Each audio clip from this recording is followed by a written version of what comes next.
मान्य सभासदों, मान्य उप सभापति जी,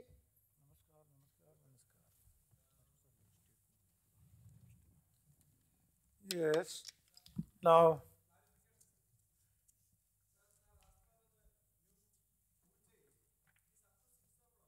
the private members day, the Friday, whether it is up to 6 o'clock is the business. For Friday and for private members, whether it is private members only 2.5 hours.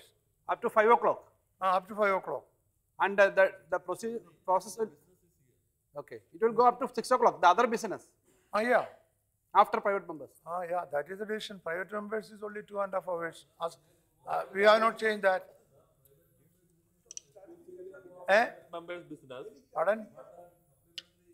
Agenda has been circulated, that is a statement. Without the consent of the House, how can we move the Statement by the minister.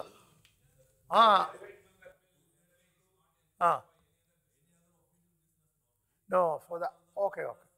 rules 230 to 5, that means Yeah, exclusively for private members. Yes, you have raised a relevant point. I agree. I will, yes, now you do. I got your point is relevant. That is 2:30 to 5 p.m. is specifically for private members' business. No doubt that is agreed. Now, if House agrees, we can take 5 or 10 minutes for the statement, and to that extent, from 5 p.m., we can extend the time to 5:10 or for whatever time is taken. Therefore, I am going to put it to the House. So, I would, no. That is Want to see clarification on this statement? No, that can then be. What would be? You see, no, I tell you, let me. This is a suo motu statement.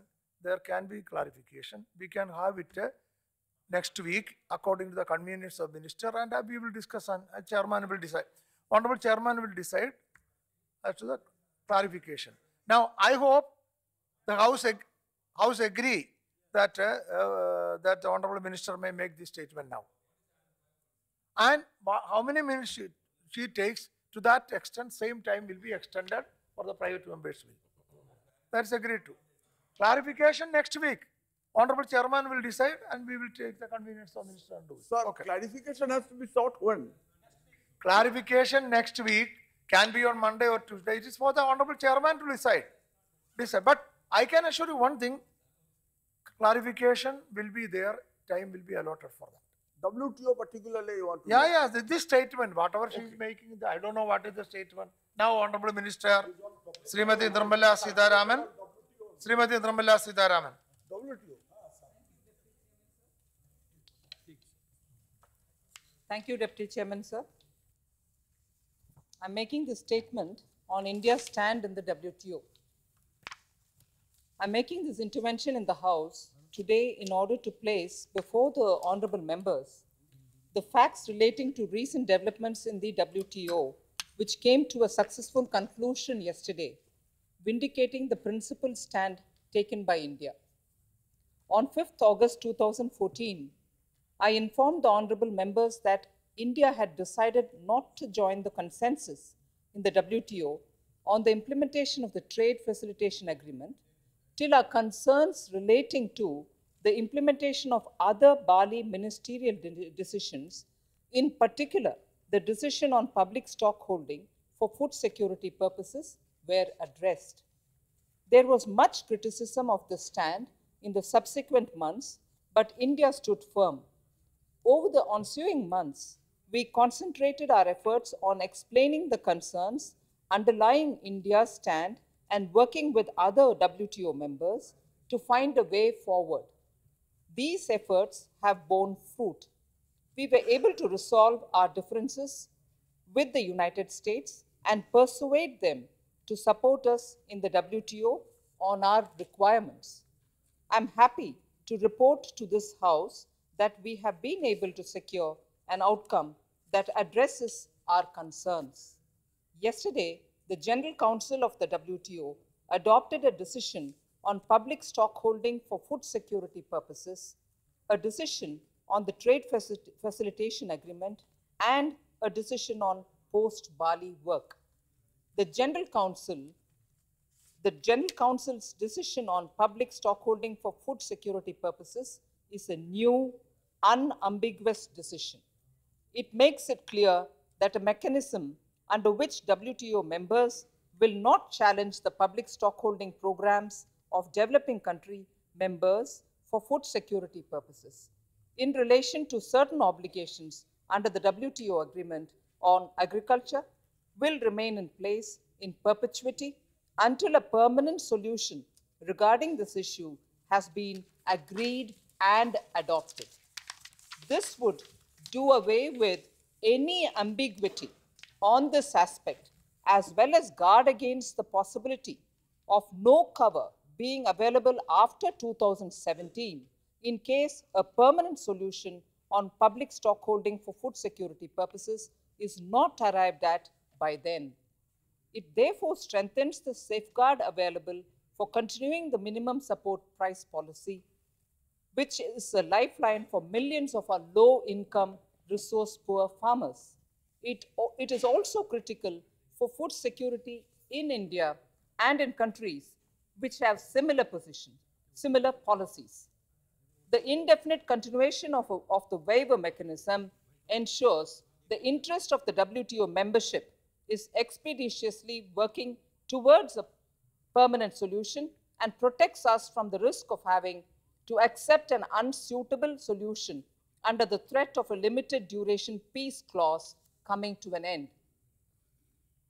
The decision includes a commitment to find a permanent solution on public stockholding for food security purposes by 31st December 2015 on a best endeavor basis.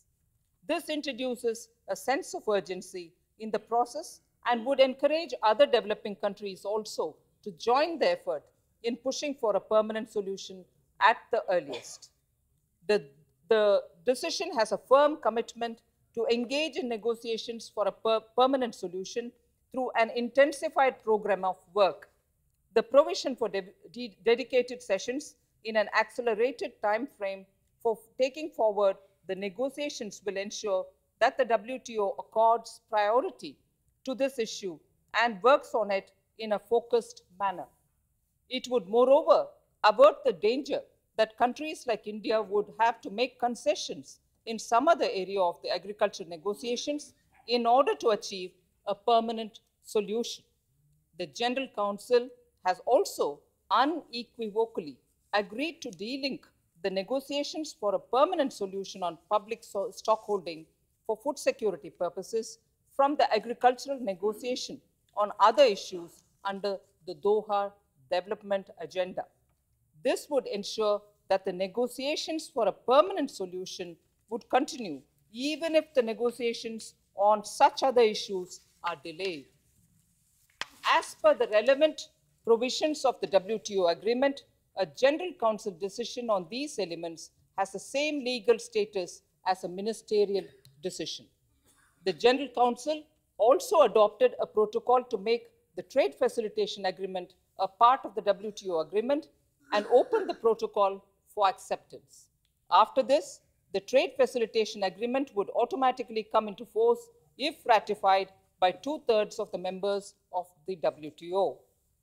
As per the Bali ministerial decision, the Trade Facilitation Protocol was to be open for acceptance by members until 31st July 2015. WTO members have now decided to leave this open-ended. This would enable them to complete the internal processes for acceptance of the Trade Facilitation Protocol. When I stood before this House on 5th August, I expressed confidence that India would be able to persuade the WTO membership to appreciate the sensitivities of India and other developing countries and see their way to taking this issue forward in a positive spirit. And we have accomplished this without any concessions, compromise, or new conditions. Let me please repeat that. We have accomplished this without any concessions, compromise, or new conditions. This is what India has done now. This is what India has done now. We were able to achieve a breakthrough because we were negotiating from a position of unassailable strength in the interest of those vulnerable sections who have no voice. A just cause, clearly articulated and backed by the strong leadership of our Honorable Prime Minister, made for a compelling argument. This ensured that our concerns were heard, understood, and addressed. This positive outcome reaffirms our faith in the multilateral trading system and proves that this is the forum that offers the best chance for developing countries to participate on equal terms in international trade. For that reason, it is important to make our concerns known in time, ensure that development aspects remain in focus, and to make all efforts to bring trade talks back on course when required. We were never alone or isolated, even though not many chose to speak or were in a position to speak up in support of India's stand. I know from my interactions with several of my counterparts over the last few months that our stand resonated widely because we were fighting for a just cause. India is grateful for their support. I would like to thank the WTO membership for their cooperation and efforts in enabling this successful outcome. We now look forward to working with all WTO members on the full implementation of the Doha Development Agenda, including all elements of the Bali package, to obtain the real development dividend for the poor and vulnerable around the world.